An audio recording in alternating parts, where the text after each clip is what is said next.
यह हरतालिका व्रत कथा शिव जी ने ही माँ पार्वती को सुनाई थी। शिव भगवान ने इस कथा में माँ पार्वती को उनका पिछला जन्म याद दिलाया था। आइए सुने विस्तार से। भगवान शिव ने कहा कि हे गोरा, पिछले जन्म में तुमने मुझे पाने के लिए बहुत छोटी उम्र में कठोर तप और घोर तपस्या की थी। तुमने ना तो कुछ खाया और न ही पिया, बस हवा और सूखे पत्ते चबाए।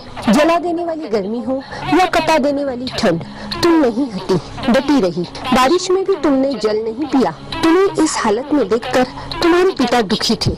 उनको दुखी देखकर नारद मुनि आए और कहा कि मैं भगवान विष्णु के भेजने पर यहाँ आया हूँ। वो आपकी कन्या से विवाह करना चाहते हैं।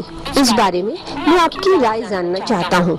नारद जी की बात सुनकर आपके पिता बोले, अगर भगवान विष्णु यह चाहते हैं तो उन्हें कोई आपत्ति नहीं, परंतु जब तुम्हें इस विवाह के बारे में पता चला तो तुम दुखी हो गई।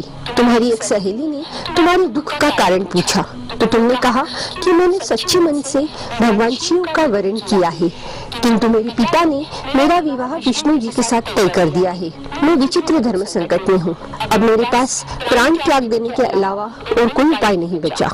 तुम्हारी सखी बहुत समझदार थी। उसने कहा, प्राण छोड़ने का यहाँ कारण ही क्या है? संकट के समय धैर्य से काम लेना चाहिए। भारतीय नारी के जीवन की सार्थकता इसी में है कि जिसे मन से पति के रूप में एक बार वरण कर लिया, जीवन पर्यंत उसी से निर्वाह करे। मैं तुम्हें घनघोर वन में ले चलती हूँ, जो साधना स्थल भी है और जहाँ तुम्हारे पिता तुम्हें खोज भी नहीं पाएंगे। मुझे पूर्ण विश्वास है कि ईश्वर अवश्य ही तुम्हारी सहायता करेंगे। तुमने ऐसा ही किया।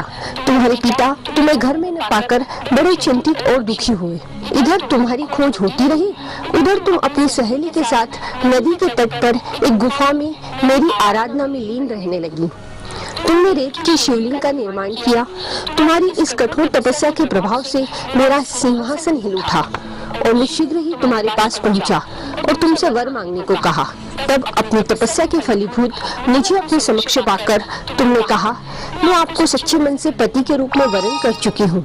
यदि आप सचमुच मेरी तपस्या से प्रसन्न होकर यहाँ पधारे हैं तो मुझे अपनी अर्धांगिनी के रूप में स्वीकार कर लीजिए। तब तथास्तु कहकर मैं कैलाश पर्वत पर लौट गया।